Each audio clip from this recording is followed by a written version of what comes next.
we combined here two different songs completely. And we have this song from the movie that everybody watched, and it's something like commercial that musicians do. And we have a politically engaged song, which is very important in the 80s, and it's important even today, because it's speaking about a big problem at that time, like apartheid in the South Africa. And you did serious lines, serious text, with very funny music, you know, like that people will maybe swallow this easier, you know. Yes. You've said the right word, swallow. So much about social commentary. People talk about political, but it's social commentary. It's writing about people. It's writing about people's lives, their circumstances, their children's lives, and maybe children's lives for centuries to come. That's what a song like that is. I thought maybe that when apartheid was over, the song would be over. But it just shows you that people and things, how they relate over time, there is a sort of consistency that a bad guy is a bad guy is a bad guy, and a good guy is a good guy is a good guy. Nelson Mandela, and I must say it while I'm here, is right now fighting for his life. For his life, yeah. He's 95 years old. They don't make men like that. And I knew that then. Nobody else seemed to care. I went into the studio one night after having seen a terrible videotape of what was going on in South Africa, and it made me cry. I mean, real tears.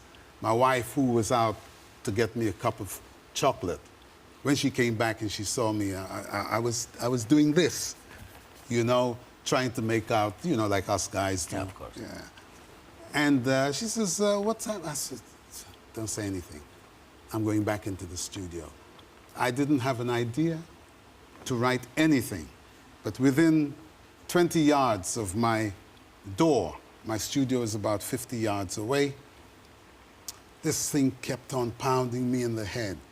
Give me hope, Joanna. Give me hope, Joanna. Give me hope. And I said, what the hell is Joanna? And why give me hope? You know? But by the time I got to the studio door, I recognized what's happening. I ran inside. I told the engineer, take off the tape, put on another tape, and start boom, boom, boom. And I started to play this. And that is what happened. At the end of it, I have a song that I could hardly understand. And I'm saying to myself, what am I going to do with this? Who the hell is going to play this? My brother said the same thing to me. He said, Eddie, if you put this out, you're finished. Thanks. Thanks for making me not finish. Yeah. Now, tell me now, then you're bringing the decision to put the song out. Yes. What were the first impressions when the song started to play all around the world? First of all, it played in England. You know, I hadn't had a couple of hits for a little while. And then I turn up with this thing, and nobody wanted it. Yeah, no record company wanted to touch it, as my brother said.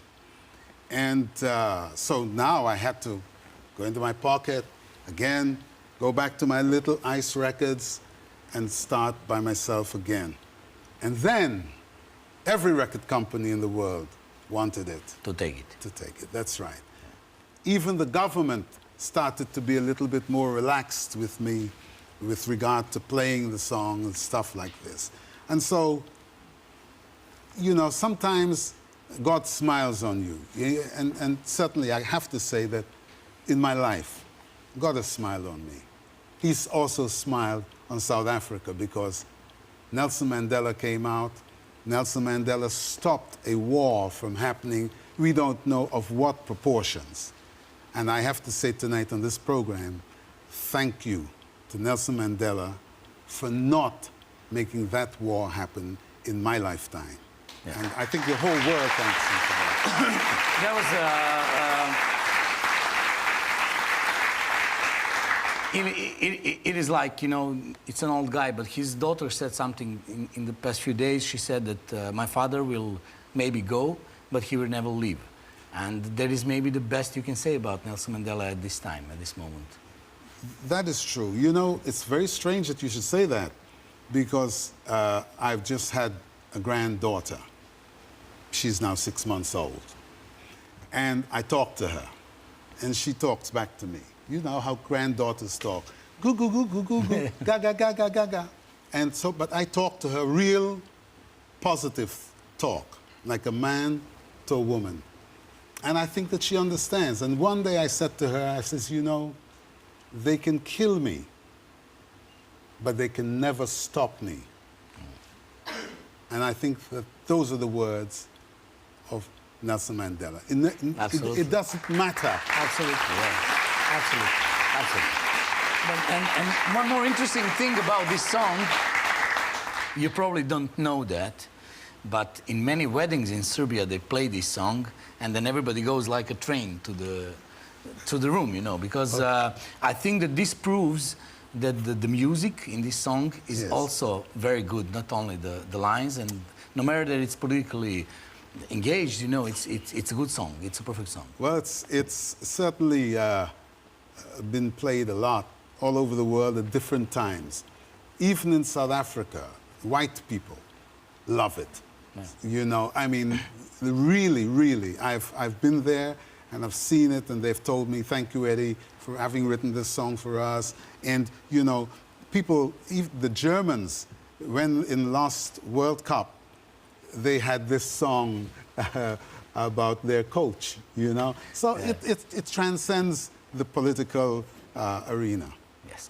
Now I would like to see another two songs combined together, and they're like love. Okay.